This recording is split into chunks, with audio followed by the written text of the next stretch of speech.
Back with a Fox News alert, U.S. government workers in Tijuana are being told to shelter in place as deadly cartel violence rages in the city. What started as a prison riot there has developed into a weekend of mass chaos. Vehicles are being set on fire, and at least 11 feuding gang members have died. The terror spreading across the border into California. Elsewhere on the border, Texans have been fleeing this effect of this out-of-control migrant crisis. Their calls for accountability have fallen on deaf ears, but we are listening. Watch. So the Secretary of Homeland Security says that the border is secure. Is it? Absolutely not. It's wide open, and it's been wide open since Biden took office. The border's not closed at all, and we can see that throughout the country. It's not secure. Even the Border Patrol who work under him say it's not secure. I was born and raised here, and growing up, I've seen the border come from different administrations, and under Trump, it was really safe. I felt really safe, going around my city.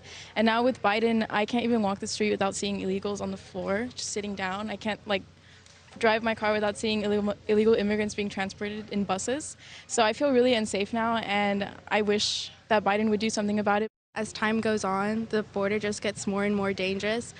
Girls my age and even younger are being trafficked and raped, and a large portion of the people that cross over don't even make it because the failure of this administration to enforce repercussions for illegal immigration only motivates people to come and make that journey, and it's really impacting the Hispanic demographic. Do you feel like the President of the United States cares about this issue? I would love to hope so, but no, I don't think so. Joining me now, National Border Patrol Council President Brandon Judd. Brandon, thank you so much for joining the program. Now, those are Texans. These are people that have to live with this problem every single day, and they're from all races, all different backgrounds, yet their answers are the same. Yeah, and Texas is something that you know very well about. I mean, it's near and dear to your heart. You know exactly what's going on in Texas.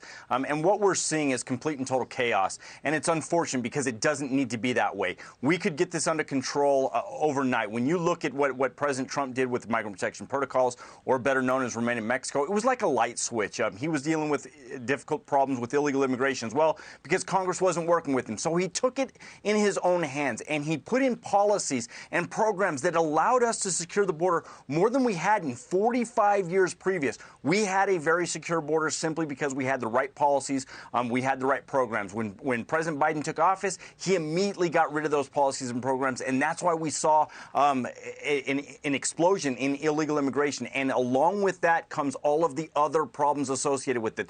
The cartel violence, the gangs that are coming into the United States, everything that's associated with illegal immigration. There should be no surprise that the amount of drugs that are on our street corresponds with illegal immigration because the cartels control what we're doing operationally on our borders today. You know, it's interesting because our ICE sources in Texas tell us that those agents are fleeing in droves because they just don't want to deal with it anymore. And I've heard the same thing from Border Patrol as well. But I want to get your reaction on this Tijuana gang problem that's happened. It's right across the border. As you know, it was reported earlier this year that there is a tunnel from Tijuana that leads all the way to San Diego.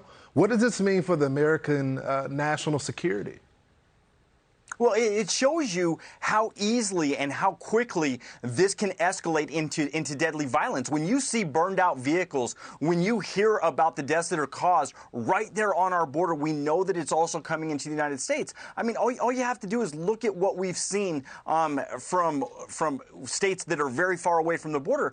When you ask that 10-year-old girl from Ohio that was raped by that illegal alien, if you asked her if our border was secure, what do you think she would say? When you ask that father in Florida that was murdered by the foster child that claimed to be 17 years old but was actually 24 that HHS placed with that household, I would say that they would say that the border is not secure. Just ask any law enforcement that is on the border and they will tell you it's not secure. But again, it simply goes back to, is there the political will to put in place the policies and programs so that we don't have the violence that we're currently seeing in Tijuana spill over into the United States? Yeah. I have zero confidence in the administration. They know what to do. They refuse to do it. Thank you so much, Brandon. Hey, Sean Hannity here. Hey, click here to subscribe to Fox News YouTube page and catch our hottest interviews and most compelling analysis. You will not get it anywhere else.